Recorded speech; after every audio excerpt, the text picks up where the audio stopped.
दोस्तों, आज मैं आपको एक ऐसी कहानी सुनाने जा रहा हूं, एक लड़की की कहानी जिसका नाम था राधिका।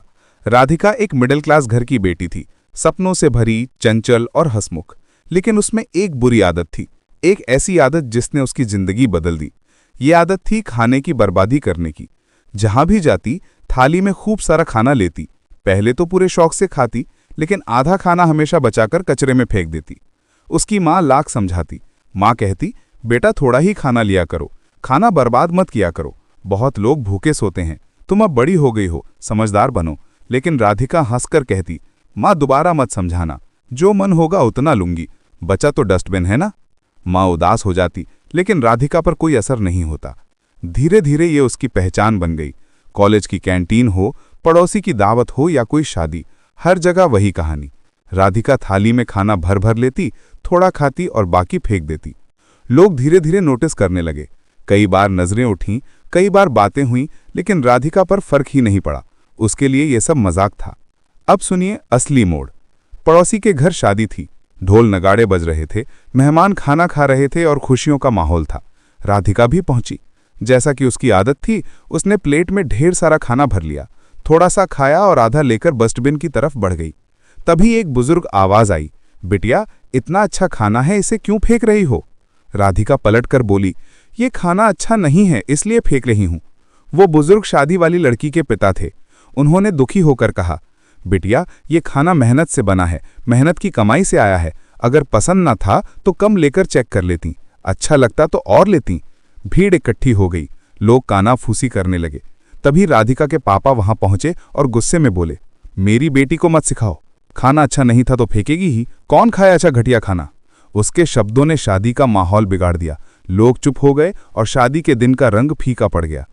कहते हैं ना कि जो भगवान का अपमान करे उसका बुरा वक्त जल्दी आता है। कुछ ही दिन बाद राधिका के पापा को हार्ट अटैक आया। हॉस्पिटल में ले गए, लेकिन डॉक्टर बाहर आकर बोले, हमें अफसोस है, हम उन्हें नहीं बचा पाए। घर पर मातम छा गया। राधिका रो रो कर कहती रही, पापा आप मुझे छोड़कर कैसे चले गए।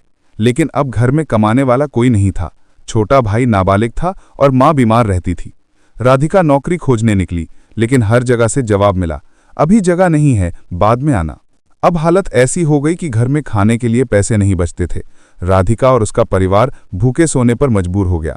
और वहीं राधिका, जिसे खाना बर्बाद करने की आदत थी, आज एक निवाले को तरसने लगी। राधिका अब समझने लगी कि लोग कितनी मेहनत करते हैं, तब जाकर घर का राशन आता है। वो समझने लगी कि खाना सिर्फ खाना नहीं, बल्कि भगवान का दिया हुआ प्रसाद है। लेकिन जिंदगी उसे और गहरा सबक देने वाली थी। एक दिन दरवाजे पर दस्तक हुई।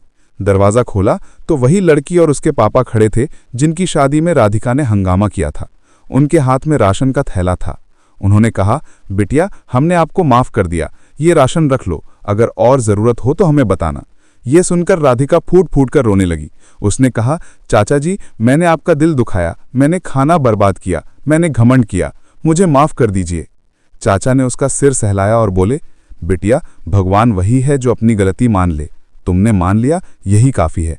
उस दिन राधिका ने कसम खाई। उसने कहा, आज से मैं कभी भी खाने का अपमान नहीं करूंगी, मैं इतनी मेहनत करूंगी कि कोई भूखा न सोने पाए। समय बीता और राधिका ने अपनी कसम निभाई।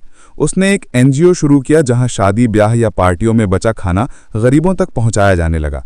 बच्चे, बुजुर्ग, मजदूर, जिन्हें कभी खाना नसीब नहीं होता था, अब राधिका उनके लिए फरिश्ता बन गई थी। आज राधिका की जिंदगी बदल चुकी है।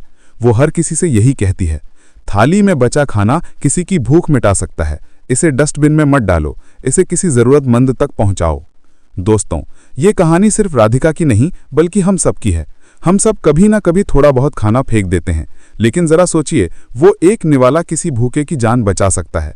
खाना भगवान है, उसका अपमान मत कीजिए, क्योंकि जो आज आपके पास है वो कल छिन भी सकता है। याद रखिए, थाली में बचा खाना डस्टबिन में नहीं, किसी जरूरतमंद के पेट में जाना चाहिए। धन्यवाद।